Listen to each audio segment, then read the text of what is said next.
Friends, and today I'm going to share with you what is integrative approach.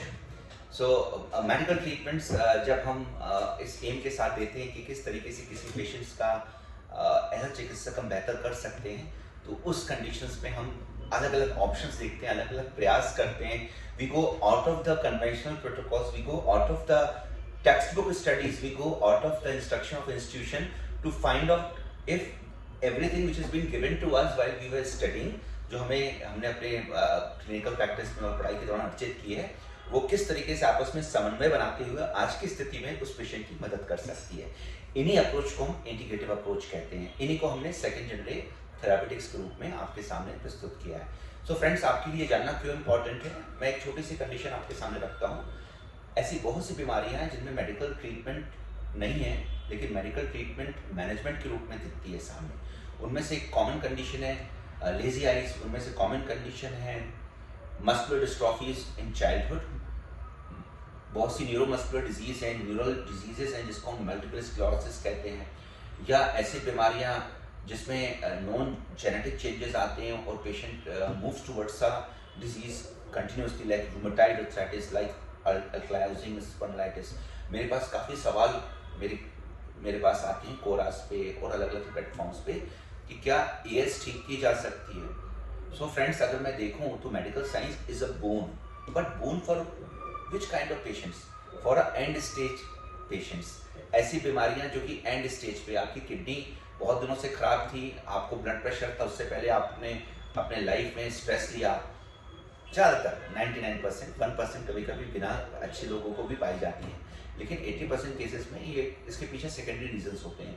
Patient ने अपने जीवन में ऐसे बहुत से चेंजेस को एक्सेप्ट करते गया, धीरे धीरे करके एज पे आई, ब्लड प्रेशर ने उसके किडनी को और बहुत कुछ को खराब किया, या बहुत सी स्थितियों ने खराब किया, खान पान ने खराब किया, stress is a hydra headed monster. Stress आज के जीवन में बहुत बड़ा मॉन्स्टर है जो कि अलग अलग बीमारियों को जन्म दे रहा है. सो ऐसी सभी स्थिति में एंड स्टेज डिजीज कंडीशंस आती हैं जिसको हम कहते हैं ESRD. जैसे रेनल डिजीज है, एंड स्टेज रेनल फेलियर, उसमें अब खराब हो गई है आपकी किडनी और आपको डायलिसिस करना है, कोई तरीका नहीं है. फिर दूसरा, पेशेंट के लिवर खराब हो रहा है, क्रोनिक हेपेटाइटिस थी, अब क्रोनिक एक्टिव हेपेटाइटिस है, अब धीरे धीरे करके फर्मिनेटिंग है, अब पेशेंट की सिरोसिस की तरफ गया है.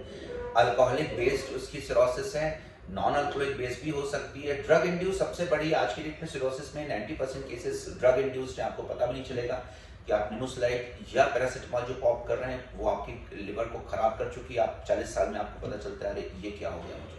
सो फ्रेंड्स, ये जितनी भी स्थितियां हैं और बहुत सी जेनेटिक कंडीशन, स्पेशली बच्चों में मस्कुलर डिस्ट्रॉफीज हैं, जिसमें से बेकर्स है, डुशेन मस्कुलर डिस्ट्रॉफीज हैं, LSCS है, और भी ऐसी बहुत सी डिस्ट्रॉफीज हैं जिनका कोई मेडिकल ट्रीटमेंट नहीं है.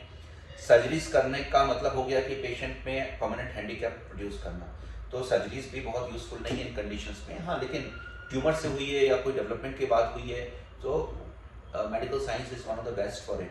सो फ्रेंड्स, मेरा कहना यह है कि मेडिकल साइंस ये जो एंड स्टेज कंडीशंस हैं उनमें अच्छा मैनेजमेंट करती है, पेशेंट की जान को लेंथीन करती है, क्वालिटी वाइज तो नहीं लेकिन हाँ टाइम वाइज लेंथीन करती है. सो क्यों ना ऐसी जो स्थितियां हैं इनके लिए जो होम्योपैथी थेरापेटिक्स हैं उनमें रिसर्च और इन पे क्लिनिकल फोकस डेवलप हो. तो उन फोकस को के लिए ही मैंने ये सेकेंड जनरेशन थेरापेटिक्स डेवलप की है. और मैं चाहूँगा कि आप अगर मेडिकल डॉक्टर्स हैं तो डेफिनेटली ऐसे केसेस को मुझे रिफ़र करिए, और मैं इन केसेस में निःशुल्क जो बेस्ट मेडिकल एक्सपर्टीज के साथ मैं कर सकता हूँ मैं करूँगा. So this is only for the people who are genuine, जिनको मुश्किलें हैं और वो ट्रीटमेंट के लिए इच्छुक हैं. The one who knows the disease, who can pay about it, definitely should pay, so that the research work को पीछे को धक्का मिलते रहे, बिकॉज बिना पानी के पेट नहीं रहता. So it is important to keep on doing, but we are interested to take care of such cases. So friends, second generation therapeutics या integrative therapeutics, especially उन disease के लिए जहाँ पे कोई medical treatment नहीं है, 5% बीमारी emergencies या end stage होती है, उसमें allopathic sciences वर्क करती है. लेकिन इतने बड़े बड़े हॉस्पिटल्स और इतना कुछ मेडिकल साइंस का वो सिर्फ 5 से 7% बीमारियों के लिए, बाकी जगह आप मैनेज कर रहे हैं with the help of physiotherapy, with the help of optometrist, with the help of different kind of counsellors. तो फिर वहाँ पे ऑल्टरनेटिव मेडिसिन की पे वर्क होना चाहिए. और गवर्नमेंट ऑफ इंडिया बहुत वर्क कर रही है, जो स्पेशली अभी मोदी जी की गवर्नमेंट है, उसने इंटीग्रेटिव मेडिसिन के ऊपर काफ़ी फोकस किया। हालांकि बहुत से मेडिकल संगठन है जो कि नहीं चाहते हैं। आई डोंट नो क्या बात है, वी डोंट नो, हम तो सुनते हैं इसलिए जानते हैं। लेकिन डॉक्टर्स के रूप में हम सभी डॉक्टर्स, वैसे एलोपैथ है, होम्योपैथ है, या अच्छा एक आयुर्वेदिक डॉक्टर है, या योगा थेरेपिस्ट है, हम सबका एम यही होता है कि हम आपकी मदद कैसे कर पाए। आप हमारी ही मदद से ठीक होंगे ऐसा नहीं, आप हमारी मदद से और बेहतर ठीक हो पाए, इसके लिए हम प्रयास करें। तो हम सब मिलकर अगर काम करते हैं तो इंटीग्रेटेड ट्रीटमेंट होता है, और ये बून होगा ऐसी सभी जेनेटिक कंडीशंस के लिए जो समय के साथ अपने को रिफ्लेक्ट करती हैं। ऐसी बहुत सारी विधाएं, ऐसी बहुत सारी बीमारियां जिसमें एलोपैथिक ड्रग्स से पेशेंट को कोलेटरल डैमेज से पेशेंट खत्म हो सकता है। उन केसेस में आपके पास कोई रास्ता नहीं है तो आप होम्योपैथिक थेरापेटिक्स लीजिए और देखिए किस तरीके से क्वालिटी ऑफ लाइफ स्ट्रेंथिंग की जा सकती है। क्योंकि मेडिकल साइंस में हम ये देखते हैं कि भाई ये बीमारी है, ट्यूमर हो गया, फलाना ट्यूमर हो गया, उसमें ट्रीटमेंट हम कर रहे हैं तो उसकी लेंथ 5 साल की, 10 साल की या 20 साल रह सकता है। ऐसे होम्योपैथिक साइंसेज में भी इन प्रोग्नोसिस को देखना चाहिए, और देखना चाहिए कि क्वालिटी ऑफ लाइफ हम कैसे बढ़ा सकते हैं, कम से कम टॉक्सिसिटी और कम से कम कोलेटरल डैमेज कैसे रहे कि वो पेशेंट चल पाए। स्पेशलिस्ट की जरूरत पड़ेगी क्योंकि कभी कभी इमरजेंसी डेवलप होती है, उन केसेस में हमें क्या करना है उसको समझ के ही हम आगे बढ़ सकते हैं। So friends, integrative therapy is a boon for the coming medical science, and I'm sure that such therapies and such therapeutics should take care by the government in order to make lots of research into such fields. और eight doctor सत्संगी मैं तो personally चाहता हूँ और इस पे work कर रहे हैं हम योगिक dimensions, nutritional dimensions, biomarking dimensions, prognosis, clinical therapeutics, homeopathy, सैनालिज्म और बहुत सारी ऐसे छोटे छोटे पॉइंट्स हैं जिनके ऊपर वर्क करके हमने एक बुके तैयार किया और we are working on it, we are doing it.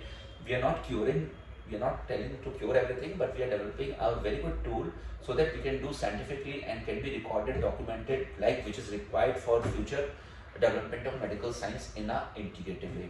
Thank you friends, आप मिस मत करिए, अगर आप डॉक्टर्स भी हैं मुझे जरूर शेयर करिए और इनको अपने दोस्तों के साथ शेयर करिए, सब्सक्राइब करिए, और नीचे अगर आपको लगता है और बेहतर कुछ लिख पाएँ तो आप जरूर लिखिए और हमें मुझे भी सजेस्ट करिए क्या कर सकते हैं, कोलैबोरेट करिए। I am ready for collaboration with like minded people. Patient है तो आप ऐसे लोगों को सजेस्ट कर सकते हैं। मेरी ओपीडी लखनऊ और बैंगलोर दोनों जगह एक दिन ऐसी लग सकती है जिसमें बहुत ही आवश्यकता जिनको है उनके लिए ये ट्रीटमेंट किए जा सकते हैं विद मिनिमम शुल्क या निःशुल्क भी। So friends, don't miss it to share with such people. I am sure that you will be doing it. और आपके अंदर बैठे हुए ईश्वर को मैं प्रणाम करता हूँ, go to the almighty inside you. Thanks.